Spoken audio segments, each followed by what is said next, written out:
Welcome to another edition of Politics and Right. My name is Egberto Willies, your host. Today we have a very special issue to talk about relative to Houston Independent School District. With me today is Sarah Terrell, is a taxpayer who supports public education, has been actively observing and participating in HISD issues for many years. And Jessica Catrett, a parent of a HISD alumni from Westside High and a current sixth grader at Lanier. She says her son graduates out of fifth last year. Look, first of all, ladies, thank you so kindly for being a part of this discussion on politics done right. Before I get started, we're talking about the bonds, but we all know that the Houston Independent School District got taken over. I claim it was done by force. Please tell me in the short terms what happened there. What should concern us? Well, HISD got taken over by the TEA. Basically, we think because we are a Democrat city and our board was all made up of Democrats and more liberal people who are concerned about our public school system. And so they took it over on a pretext of a law that they had started that says if one school is failing for more than 5 years, then the only solution is to completely take over the school district. So that's what they did with us. We had one school that triggered that out of 270 schools. So that you can just see right there that it was a pretext. So we've been dealing with the board, all our trustees were out. They appointed this board of managers by TEA appointed them, and the superintendent Mike Miles was also appointed by the TEA, and they've been here since June of 2023. Now, Jessica, is that constitutional? Is that by Texas constitutional law? That's a really good question. It's really interesting because we are definitely no longer an independent school district. So when Greg Abbott ordered the takeover of HISD, I feel like our voting rights were stolen.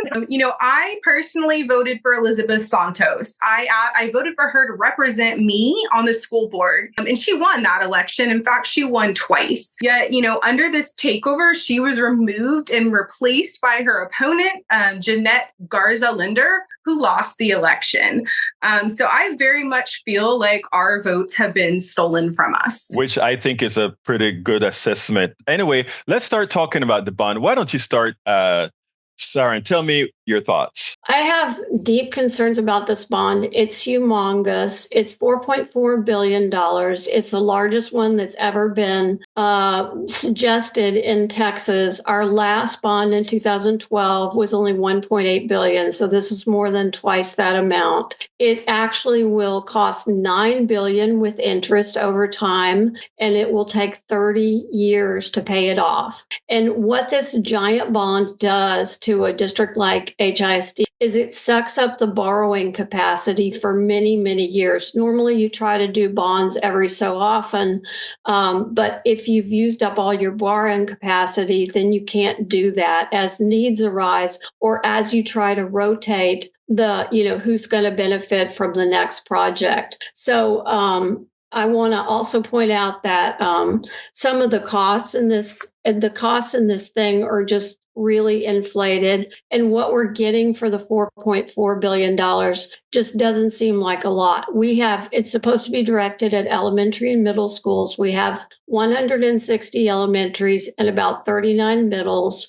So that's 200 schools. We're only getting about 39 of them fully rebuilt or partially rebuilt. So that's a very small percentage of 200 schools that are actually going to get a full rebuild and from this enormous bond. And part of that is because the costs are so high that they've listed for these rebuilds. And part of it is also, what other things that they're spending on in the layout of the costs. So let me just give you a couple of examples. We have these costs that are lined out by school. We have two things that we can maybe benchmark them against. Back in 2023, HISD did a facilities survey of all the schools, and they wrote down replacement costs for each one.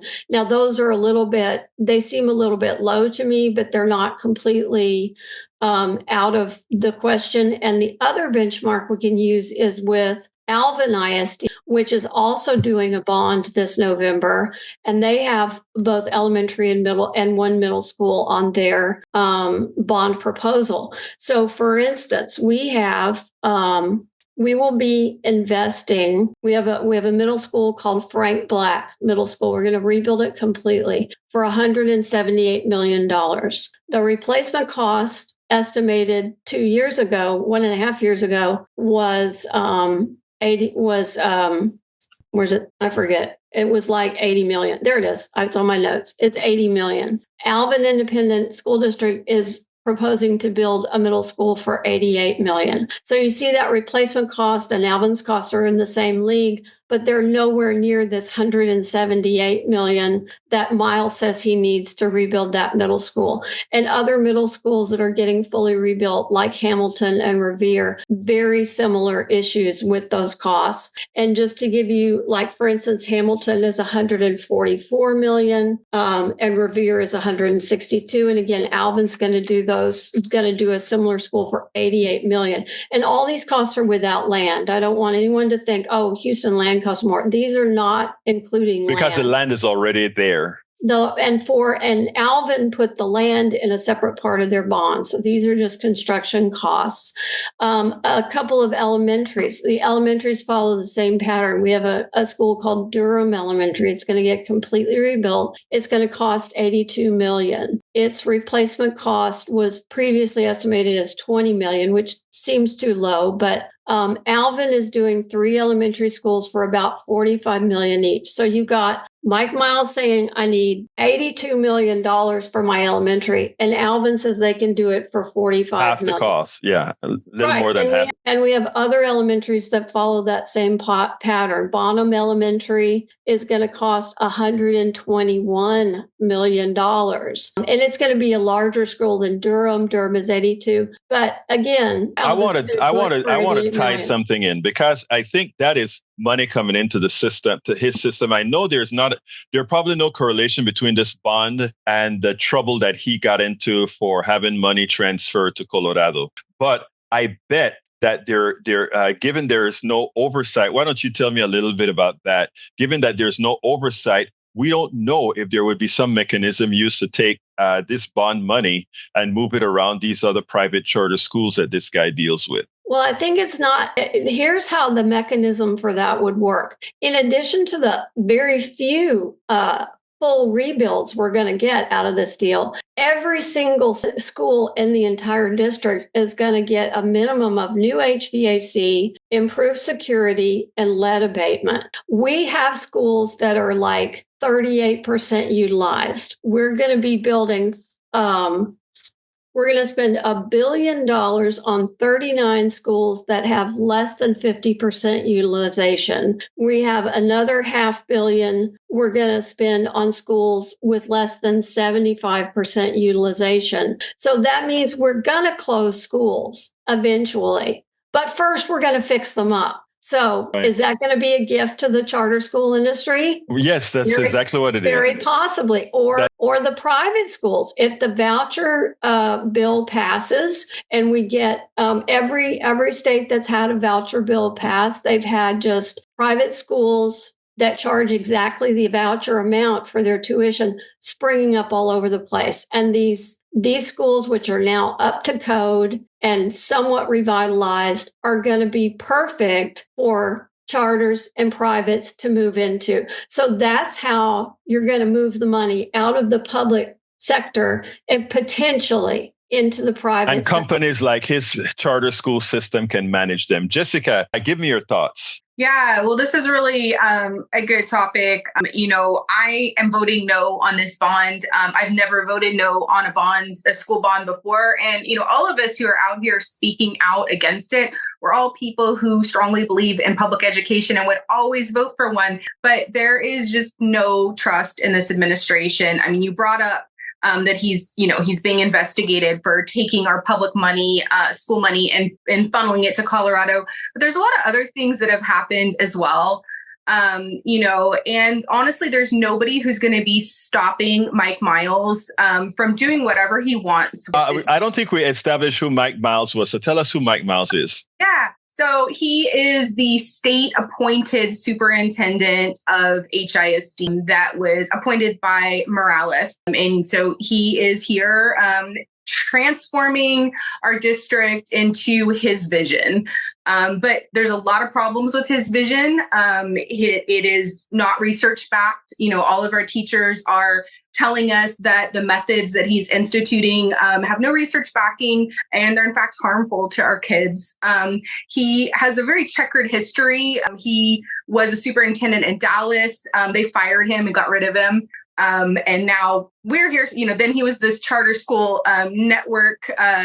A failed charter school, a financially failed charter school system. Yeah. And now he's here, and now we're stuck with him. And, he has been, since this takeover has started, he has been intimidating and stalking our teachers, manipulating families, and our teachers are, they're leaving. They're voting with their feet. We've lost 4,000 of 10,000 of our teachers so far, and they're being replaced with unqualified, uncertified. Yeah. But as far as the trust goes, as a parent, he again and again has shown that, he talks a good game, but the things he's saying are lies, and he's manipulating us. For example, last year, my child's fine arts magnet was announced as being one of the schools slated to be converted into his new education system this year. At the community meeting for that, parents asked for a guarantee that our principal would stay, and that was the deciding factor for many families in choosing to stay. The administrator there told us that she saw no reason to replace an amazing principal, and as long as Dr. Clark wanted to stay,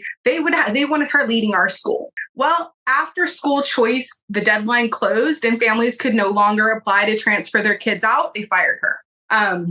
We've been told that high-performing schools have autonomy, but in reality, the teachers at our A-rated schools are being forced to follow this rigid NES model or be punished. He is closing our libraries and firing librarians. The libraries are being turned into these barren test prep centers. And the justification for that is they're telling us that they're too expensive. Yet, every NES school in the district, every elementary school gets adult-sized spin bikes that the kids can't use that just sit in the way. They tell us we can't afford wraparound specialists that are in charge of ensuring that all kids have what they need to succeed in school.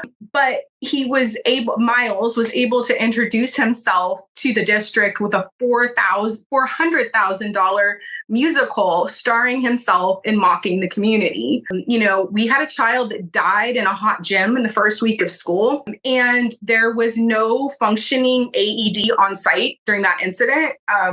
An investigation of that has found that nurses across our district were begging for replacement batteries for their AEDs and were denied. 170 AEDs were found to be non-functional.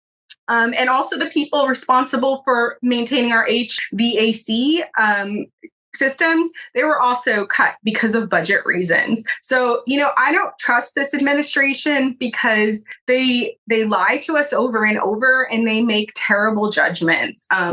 As I see it, what you're saying is you've completely lost trust in this person. So how do you give him trust for a several $billion-dollar bond? So let me go back to Sarah here, because Sarah, I think anybody listening to us right now would hear all the grievances that Jessica spoke about and really have to ask the question, why would we support a bond for somebody who this doesn't only come from both of you, but there have been several articles out there documented this person's history to understand that he has no place controlling, first of all, a district of our size, and let alone put the district in the kind of debt that he's going to attempt to put the district in if this bond is passed. I need some closing thoughts from you with whatever else you have to add to the discourse here. I just can't emphasize enough that if we vote for this bond, we won't get another chance to do a smarter, more effective effective one later because we will have used our borrowing capacity. And I know some people want to say, well, what about the kids? They're in moldy schools. It's hot. All these things need to be fixed. Absolutely right. But what we're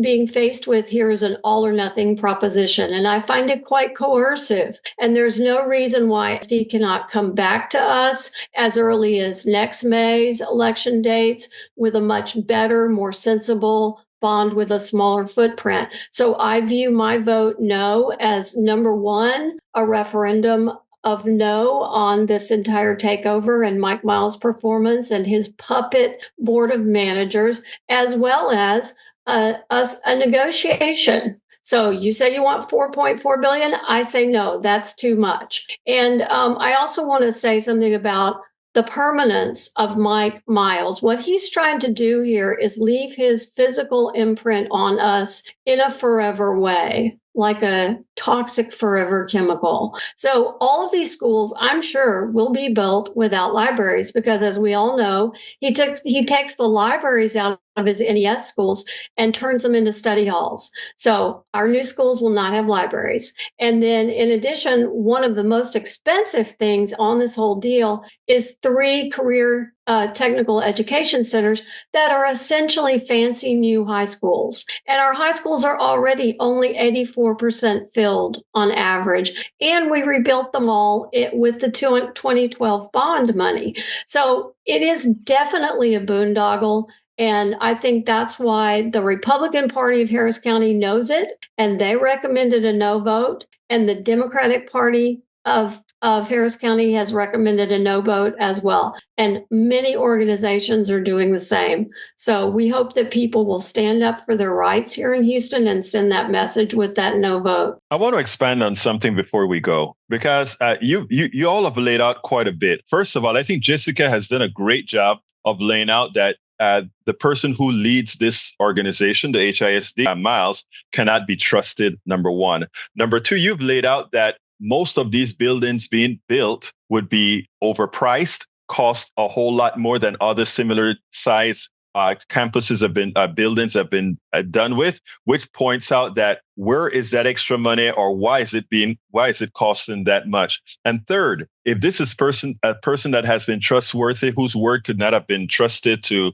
for what he said, what makes one believe that even if you are in a moldy school right now, that your school will be one of the chosen schools to be taken care of within the time frame that you think it's going to be taken care of? So, I mean, I think we need to listen to both Sarah and Jessica's words. So tell the audience that are listening to Jessica, in one sentence, why you think they should vote similar to how you will vote. Our votes have been stolen, but this is our chance to vote on something and send a strong message that we won't stand for this, and no trust, no bond. Sarah? I want to say to all the conservatives out there, this is taxation without representation, and there is no electoral accountability for either Mike Miles or the puppet board that okay every single thing he does, and the oversight committee that he will appoint, that he will decide who goes on to, is going to be window dressing with the same thing. Anything Mike Miles wants, he's going to get out of these people. He's spending other people's money. Right. That's what it is. He's a profligate spender already. When he came in, we had a $1.1 billion surplus of funds in HISD, and he spent it down by $250 million in the first year on his NES programs. We have nothing permanent to show for that. No new schools, no new buildings, nothing. And so he's just, he definitely spends like it's other people's money, and he can do whatever he wants with it because he's not elected and he's not accountable to a board that's elected. So he just does whatever the hell he wants. Yeah, there is no one to hold him accountable at all. We can't give him this money because we'll never get it back, and we'll have no way, absolutely no way, of making sure that it's sensibly well spent. Sarah, Terrell, and Jessica Catrett, thank you so kindly for having been on Politics Done Right. Thank you for having us on your show, for the opportunity to talk to this important issue. We spend a lot of time deconstructing the news, trying to parse it into a form that everybody can understand. We try to find those little nitpicks where it flies above the fray, etc. If you really like these videos that we do, I want to ask a big favor. Please go ahead, number one, subscribe to our channel, and number two, please join if you can. Thank you so kindly for watching. Keep watching. Please remember to share. We must populate the entire internet with our progressive message, a message that we know is what most Americans say that they want. So help us, please join.